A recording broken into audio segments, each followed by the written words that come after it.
नमस्कार, मी डॉक्टर मच्छिंद्र बांगर महाराष्ट्रातील आणि देशातील हवामान परिस्थिती संदर्भात ताजा अंदाज देणार आहे. आपण बघतो की उत्तर भारतामध्ये एक WD सक्रिय झालेला आहे, ज्याचा मैदानी भागापर्यंत प्रभाव पडतोय. पूर्व भारताकडे ही WDचा प्रभाव आहे. दक्षिण बंगालच्या उपसागरामध्ये मोठ्या प्रमाणात बाष्प आहे, परंतु त्याचा तसा भारतीय हवामानावर आता सध्या तरी काही परिणाम झालेला नाही. आपण जर मेघगर्जनेसह पावसाचं वातावरण बघितलं तर पूर्व भारत, मध्य भारत, उत्तर भारतातील काही राज्यांमध्ये वातावरण बदललेलं आहे. मात्र महाराष्ट्रातील पावसाचं वातावरण कमी झालं आहे. भारतीय हवामान खात्याच्या वॉर्निंगनुसार आपण जर बघितलं तर उत्तर भारतामध्ये हिमालयाला पॅरलल अशा राज्यांमध्ये ऑरेंज अलर्ट आहे. जोरदार पावसाचं वातावरण आहे, गारपिटीचं वातावरण आहे. अगदी मध्य प्रदेशपर्यंत ही गारपिटीचं वातावरण आहे. त्यामुळे महाराष्ट्राचा जो उत्तरेकडील भाग आहे, म्हणजे मध्य प्रदेशला लागून किंवा छत्तीसगडला लागून असलेल्या वातावरणामध्ये थोडा हलका प्रभाव काही तालुक्यांमध्ये असू शकतो. वातावरण पूर्वेला सरकलं आहे. GFS मॉडेलनुसार आपण बघतो की उत्तर भारतामध्ये WD सक्रिय आहे आज आणि अनेक राज्यांमध्ये पावसाचा अंदाज देण्यात आलेला आहे. आणि हा पाऊस आता पूर्व भारताकडे सरकण्याची शक्यता आहे. महाराष्ट्रातला पावसाचा प्रभाव कमी झालेला आहे. दिवसेंदिवस हे वातावरण पूर्वेकडे सरकेल. थोडं उत्तर भारत आणि पूर्व भारत, दक्षिण भारतातील काही राज्यांमध्ये देखील हलकं वातावरण राहणार आहे. 10 तारखेला हे वातावरण बऱ्यापैकी कमजोर होत आहे,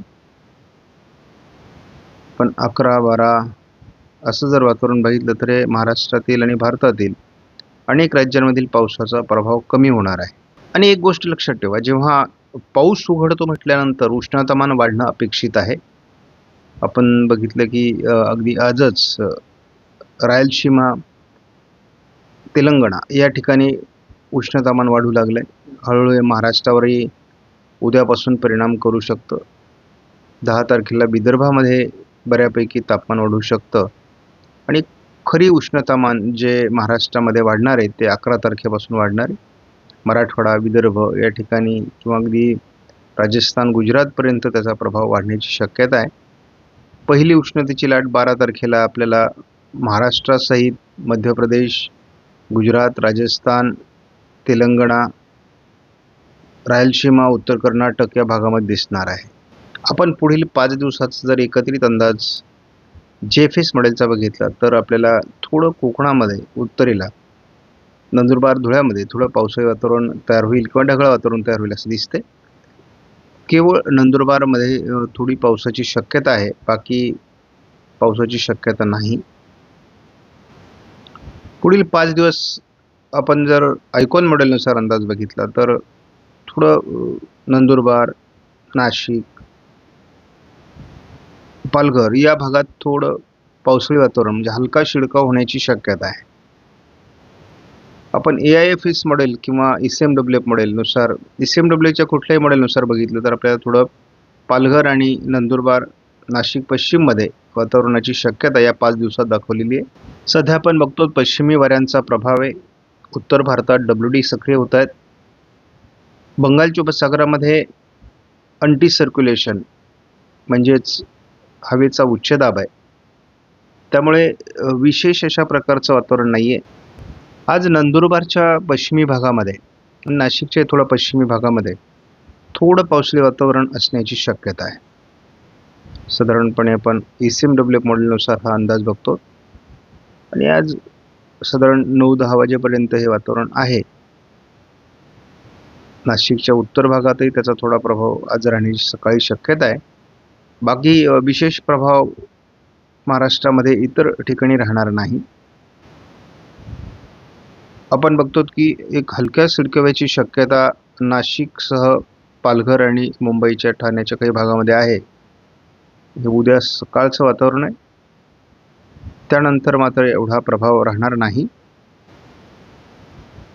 आणि आपण पुढील 5 दिवस जरी धावता अंदाज बघितला तर विशेष काही वातावरण नाही आहे.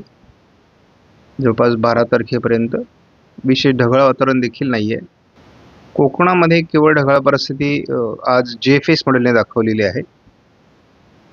बाकी कुठलाही प्रभाव विशेष दाखवलेला नाही. त्यामुळे या 5 दिवसामध्ये JFS मॉडेलने कुठल्याही पावसाचं वातावरण दिलेलं नाहीये. सध्या आयकॉन मॉडेलच्या अंदाजावर आपण अधिक विश्वास ठेवतो. नंदुरबार जिल्ह्यामध्ये आज सकाळीच पावसाळी वातावरणाचे अंदाज दिलेला आहे. गुजरातच्या काही भागामध्ये पावसाळी वातावरण आहे. मुंबईकडे ढगाळ वातावरण आहे. अगदी पालघरच्याही उत्तरेकडील काही भागात वातावरण असू शकतं. आज ढगाळ वातावरण देखील महाराष्ट्रामध्ये बऱ्यापैकी राहणार आहे. उद्या सकाळी देखील मुंबईसह ठाणे, पालघरमध्ये मोठी ढगाळ परिस्थिती आहे. मुंबईच्या काही भागात हलका शिडकावा देखील होऊ शकतो. या पलीकडे पावसाचा अंदाज आयकॉन मॉडेलने तरी दिलेला नाही.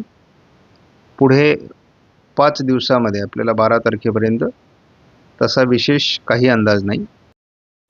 आपण सध्या पावसाळी वातावरण नाही आहे, त्यामुळे 5 दिवसाचा अंदाज देतोय. लांब पल्ल्याचे 15 दिवसाचे अंदाज देखील आपण पेड ग्रुपवर देतो आहोत. जर कोणाला पेड ग्रुप जॉईन करायचा असेल तर 500 रुपये फी आहे.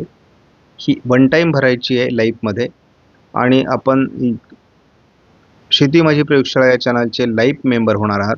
त्यामुळे आपल्याला 15 दिवसाचा अंदाज विना खंड किंवा कुठल्याही प्रकारचा अडचण न येता दररोज सकाळी आपल्या व्हॉट्सअप ग्रुपवर येणार आहे.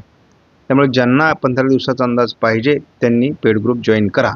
आपणास व्हिडिओमधील माहिती महत्त्वपूर्ण वाटल्यास लाईक करा, शेअर करा, चॅनलला सबस्क्राईब करा. धन्यवाद. जय हिंद, जय महाराष्ट्र, जय बळीराजा.